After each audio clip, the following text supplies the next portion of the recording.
Ciao e benvenuti in Cucina con Corbula. Oggi prepariamo insieme un vero tesoro della tradizione sarda, suvani in dorau, ovvero pane dorato, un piatto semplice, gustoso e perfetto per riciclare il pane raffermo in modo davvero speciale. Allora, partiamo! Per preparare il pane in dorau abbiamo bisogno di pane casareccio raffermo, meglio se gli semola di grano duro, uova intere, latte, sale, olio per friggere. Le quantità di uova e latte dipendono dal tipo di pane e dal numero di fette. Orientativamente, per 6 fette di pane sono necessarie 2 uova medie e 300 ml di latte. Iniziamo. Tagliamo il pane a fette regolari. Ogni fetta deve avere uno spessore compreso tra 1 e 2 cm.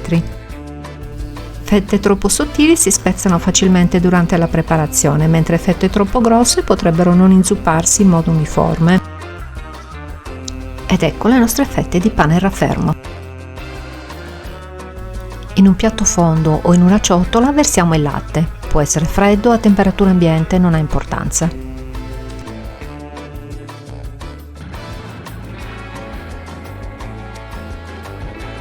In un altro piatto apriamo le uova, aggiungiamo un pizzico di sale, volendo anche un'idea di pepe nero macinato.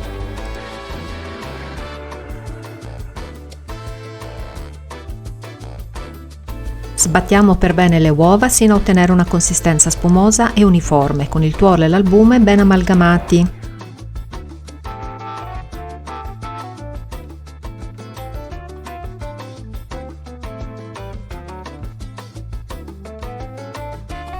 Ecco, l'uovo è pronto.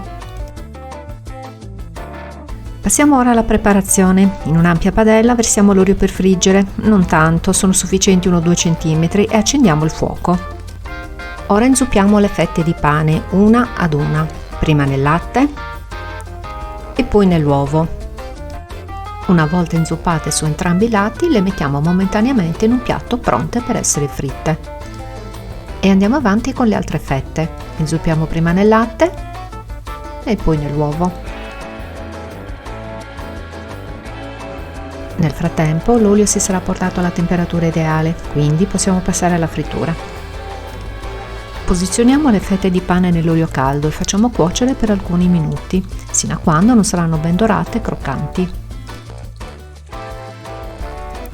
Come vedi, la ricetta del suvani in dorau è semplice e veloce, un modo delizioso e intelligente per trasformare il pane raffermo in una nuova golosa esperienza. Sentendo questo profumo mi sembra quasi di rivedere mia madre o nonna all'opera, trasformando quei pomeriggi invernali grigi e piovosi in momenti di dolcezza inaspettata. Se pensi che questi piatti, chiamati poveri, sono nati tanto tempo fa, quando lo spreco alimentare non era proprio pensabile, il pane fatto in casa, quando era troppo duro, veniva riciclato in ricette deliziose come il suvani in dorau o la zuppa gallurese, ad esempio. E allora immagina le case che sino a qualche decennio fa venivano avvolte da un profumo che si diffondeva nell'aria. Era il pane fatto in casa, un rito quasi sacro, lontano dalla frenesia dei panifici moderni e dalla produzione industriale che oggi ci sembra così scontata. Preparare il pane era un'arte che richiedeva tempo e dedizione, un vero e proprio impegno collettivo che spesso monopolizzava un'intera giornata della settimana.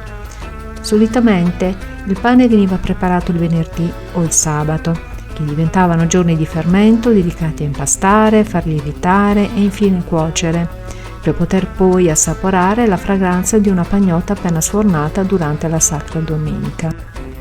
Ma in quelle case dove lo spreco era un lusso sconosciuto, il giorno che precedeva l'infornata diventava un'occasione per dare nuova vita al pane indurito, ed è stato così, dalla necessità di non gettare via nulla, che sono nate ingegnose e saporite ricette di riciclo. Tra queste gemme della tradizione locale spicca suvani in dorau, un piccolo tesoro gastronomico che merita di essere riscoperto e preparato, almeno una volta ogni tanto, per conquistare il cuore e il palato di grandi e piccini.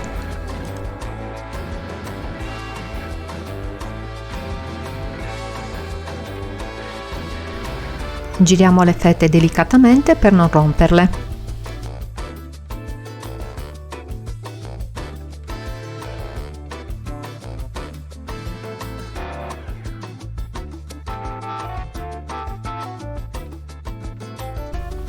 Eccole belle dorate, ora le facciamo cuocere anche sull'altro lato.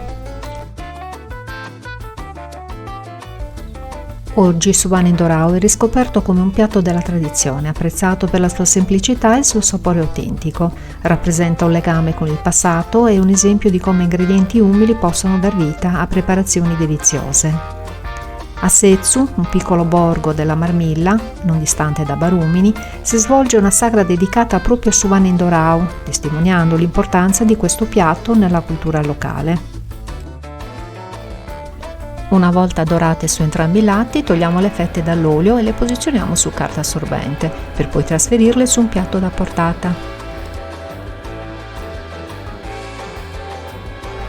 Ed ecco le nostre fette di pane indorao, profumate e saporite. Questo pane indorao è un vero comfort food sardo, semplice ma ricco di gusto, perfetto come antipasto rustico, come contorno saporito, anche come un pranzo leggero e sfizioso, perché no?